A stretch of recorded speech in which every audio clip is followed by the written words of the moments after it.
if you look behind the sign and up the hill, you can see there's a path worn in the hill where the grass and all the plants are gone. If you look at the top of that path, it looks like there's a hole.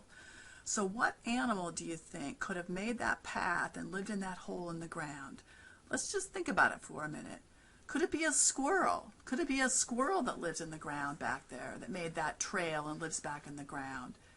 Why don't you take a minute to think about why it might not be a squirrel that would live in that particular hole? Well, squirrels usually live in the trees, right? Most of the time squirrels make their nests in trees, and that's why we usually see them around trees. There are, however, what are called ground squirrels or chipmunks, like this little guy here, and they do live in the ground. But a chipmunk or a ground squirrel, it wouldn't be big enough to make a trail that big and to make a hole that big. They would live in a really small hole in the ground. There are other animals besides ground squirrels, though, that could live in the ground. And in fact, there's an animal, a different animal, that has ground in its name that could have made that big hole. Can you think about which animal has ground in its name besides the ground squirrel that might live in that hole?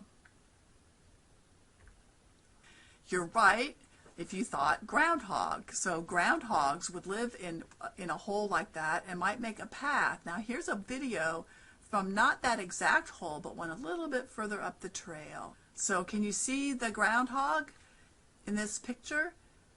Let's take a look at him. He's right at the top of that trail, right at the top of that little trail. Let's zoom in and take a closer look at that groundhog. He's looking around. He never looked back to show me his face, but you can see that big tail. Kind of looks like a little bear almost. Okay, so that's a groundhog. So they do live in the ground, but they're not hogs, and they're not related to pigs at all. The other name for the groundhog is a woodchuck, and that's a really silly name too, because they don't have anything to do with wood or chucking. The name woodchuck actually comes from a Native American name for this animal that somebody thought sounded like woodchuck, but it doesn't really mean woodchuck at all. However, there's still that saying that maybe you've learned called, how much wood could a woodchuck chuck if a woodchuck could chuck wood? It's kind of like a tongue twister. But it's a funny saying because, like I said, woodchuck is just a really mistaken way of pronouncing this animal's name. So as you're walking along the trail, why don't you see if you can find some other paths that might have been made by animals and look for holes where those animals might live. If you sit there and watch for a while, you might see a woodchuck or another interesting animal come out of those holes, but you wouldn't want to go back and disturb them because they're living back there. They may even have their babies back in those holes. So enjoy walking along the trail and looking for animals.